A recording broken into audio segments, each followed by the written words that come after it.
मृदुल को अब एहसास हो रहा था कि बदले की आग ने उसे ही झुलसा कर रख दिया है। और फिर बदला भी कैसा? उसके साथ किसी और ने अपराध किया और उसने किसी और से बदला लिया। उसे ऐसा फैसला नहीं लेना चाहिए था। पुलिस मृदुल के पीछे पड़ी हुई थी और यकीनन उसे पकड़ लेगी।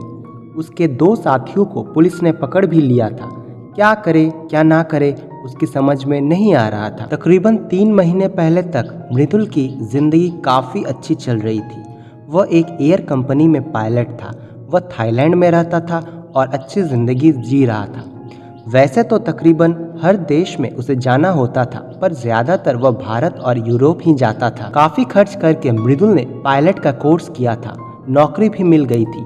2-3 सालों तक उसने नौकरी की, पर कोरोना महामारी के चलते सबसे ज़्यादा असर अगर किसी कारोबार पर पड़ा था तो वह थी एयर इंडस्ट्री। कई देशों ने दूसरे देशों से आवाजाही बंद कर दी थी, यहाँ तक कि घरेलू उड़ान भी रद्द हो गई थी। ऐसे हालात में कई पायलटों को कंपनियों ने अलविदा कह दिया था और उनमें से एक वह भी था। महामारी ने सिर्फ इतना कहर ही मृदुल के ऊपर नहीं भर पाया था। एक दिन वह थाईलैंड में अपने फ्लैट में बैठा भविष्य के बारे में सोच रहा था कि अचानक कुछ लोग उसके घर में आए। वे सरकारी वर्दी में थे। उन्होंने उसे बताया कि वे कस्टम महकमे से हैं और उसके घर की तलाशी लेने आए हैं। जब तक मृदुल कुछ समझ पाता, उसके मोबाइल फ़ोन, लैपटॉप, पर्स वगैरह को उन्होंने अपने कब्जे में ले लिया। उनमें से कुछ लोग इस घटना का वीडियो भी बना रहे थे। पुलिस स्टेशन, एक ने कहा, और मृदुल को घसीटते हुए गाड़ी में बिठाया और पुलिस स्टेशन की ओर चल पड़े। पर कुछ दूरी जाने के बाद उन लोगों ने मृदुल को एक टैक्सी में बिठाया और टैक्सी वाले को वहाँ की भाषा में कुछ कहकर थाईलैंड की करेंसी कुछ बांट दी।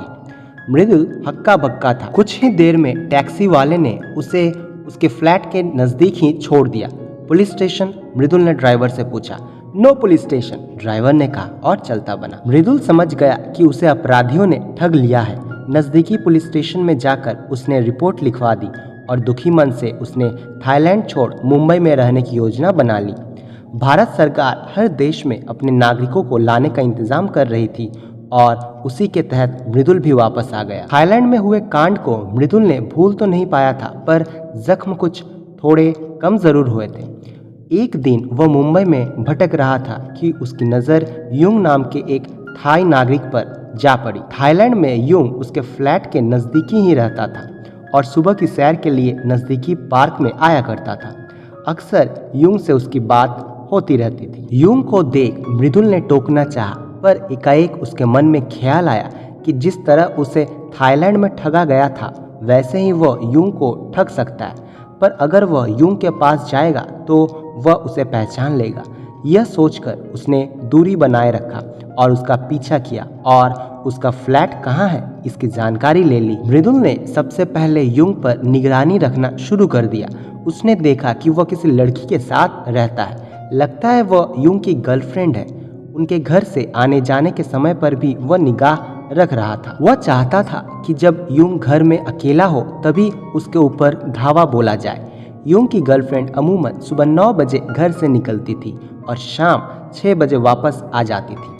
इसी बीच ही काम का अंजाम देना उचित रहेगा, मृदुल ने सोचा। मृदुल खुद युंग के पास नहीं जा सकता था क्योंकि वह उसे पहचान जाता। जिस तरह युंग के देश वालों ने उसे ठगा है, उसी तरह मृदुल भी उसे अपने देश में ठगेगा। पर कैसे? कस्टम डिपार्टमेंट की ओर से कुछ अफसर युंग के पास जाएंगे और जो सामान उसके पास होगा उसे छीन लेंगे। पर कस्टम डिपार्टमेंट के आदमी वह लाए कहाँ से? एकाएक मृदुल को अपने क्लब का ध्यान आया, जहाँ कई बाउंसर रहते थे। एक दो से उसकी जान पहचान भी थी। एक दिन समय निकालकर वह एक बाउंसर के पास गया और बोला, भाई एक छोटा सा काम है, पर उसे आप जैसे बाहुबली ही कर सकते हैं। क्या काम है बताओ? खुद को बाहुबली कहलाने में उस बाउंसर को फक्र महसूस हुआ। कस्टम डिपार्टमेंट का अफसर बनकर एक थाई नागरिक को लपेटना है, मृदुल ने कहा। पुलिस थाने के चक्कर में नहीं पड़ेंगे हम, उस बाउंसर ने साफ मना किया। क्या पुलिस का चक्कर? उस थाई के कुछ समझ में आएगा तब ना। वह ना तो हमारा नाम जानता है, न हमें पहचानता है। क्या बताएगा पुलिस को? और पुलिस भी आप लोगों से पंगा नहीं लेना चाहेगी।